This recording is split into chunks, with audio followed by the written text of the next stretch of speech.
All of this came from my last harvest and what I call my hydroponic indoor farm at home. The recipes I'm working on today are all going to be brunch recipes, and that's the theme of my new cookbook. This month I started a challenge on making 20 recipes for my cookbook by the end of the month. But since then, I've kind of changed direction and wanted to come out with a cookbook just for brunch ideas from the Tower Garden. And so now it's really going to be hard to do those 20 recipes. Right now, with these 3 new ones, it's only 6 recipes that I've done. So I need 14 more by the end of the month. I'm not so sure I'll be able to do that. I'm going to be cooking 3 different recipes today, and hopefully I can include them in the cookbook. I'm going to start today with a crustless Swiss chard quiche, because that one, it takes the longest in the oven. So since I've got 2 other recipes to do, I preheated the oven to 375, and now I am going to chop an onion. It needs to be finely chopped. I just need a 1/4 cup. Now I'm going to heat up some olive oil and put the onions in it.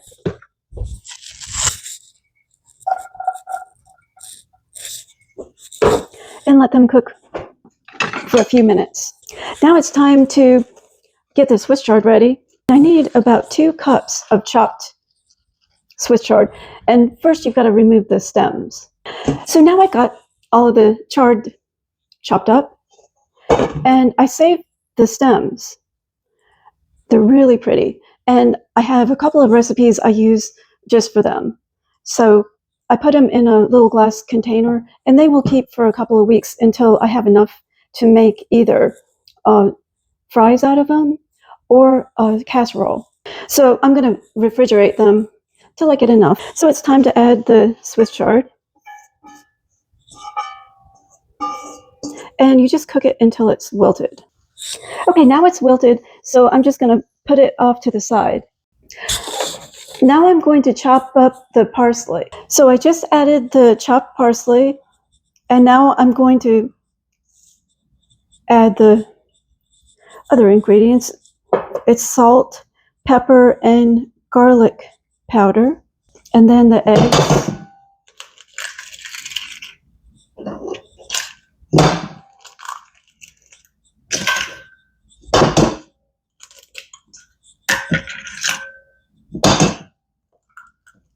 Heavy cream. I like using the heavy cream. I haven't made a quiche in years, so it's going to be really interesting to see how it tastes. And then I've got a greased pie dish. Now I'm going to add the Swiss chard and the onion mixture in the bottom. Now I'm adding the egg mixture, and now I just sprinkle cheese on top. I'm using a cheddar jack for this. So now it's all ready to go in the oven.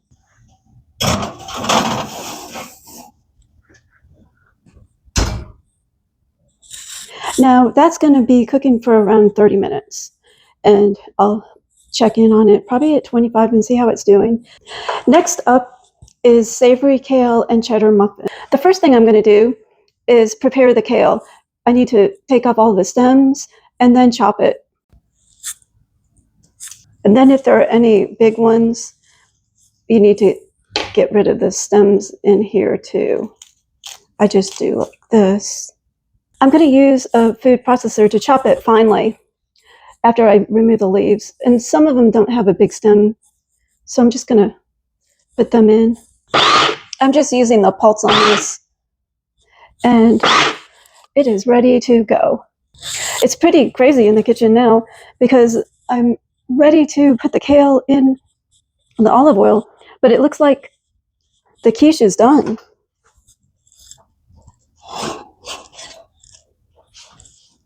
It's nice and brown, and it looks great. So I've got that there ready to cool. And now I'm going to add the olive oil, and I'm just going to cook it for just till it is soft. just probably a minute because they're not huge leaves. Next, I'm preparing the green onion tops, and I'm going to put them in the processor too because I'm chopping them very finely. Now I'm going to put the dry ingredients, the flour, baking powder, pepper, and garlic powder. In another bowl, I'm going to mix together the milk, some melted butter, and the 2 eggs.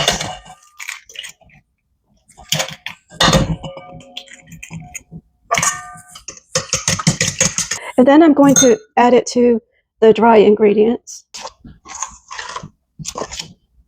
So now it's time to fold in the kale, the cheddar cheese, and also the onions. Be sure you don't fold it in too much. Just mix it in good. And then it'll be ready to go in the greased muffin pan. Now the muffins are ready to go in the oven.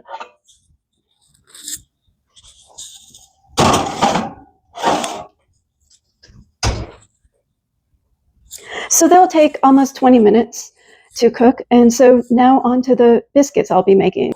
I got fresh parsley and chives from the tower garden that I just picked. And I'm going to chop them up and put them aside. Now I'm adding flour and then the rest of the dry ingredients, which is baking powder and some garlic. And then I'm going to cut in this butter. Oh no, the muffins might be done. I'm going to go check. Well, they weren't quite done, but they're getting there. I think in a few minutes they'll be done. So I just cut this in, and if you have a pastry knife, then you can use that. Otherwise, you just use your hands. I don't have a pastry knife. This is the first time I've tried to make biscuits, so it'll be interesting. So I mixed in the butter, and now it's time to put in the milk and the herbs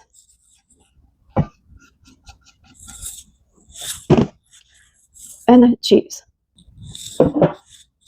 Now I'm just going to stir it up a little. I'm just going to do it by hand, and that's the muffin timer.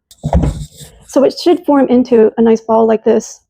And then I'm going to prepare some flour for to lay it out on the, make it all level before I can put it on the baking pan. But right now, the muffins are ready.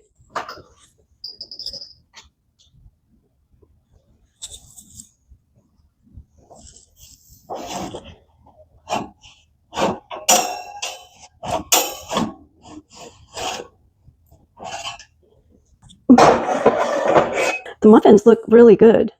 So now I've got it on a lightly floured area, except I kind of overdid it on the lightly floured, but so you just spread it out good.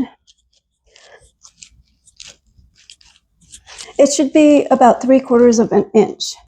Now you just cut the dough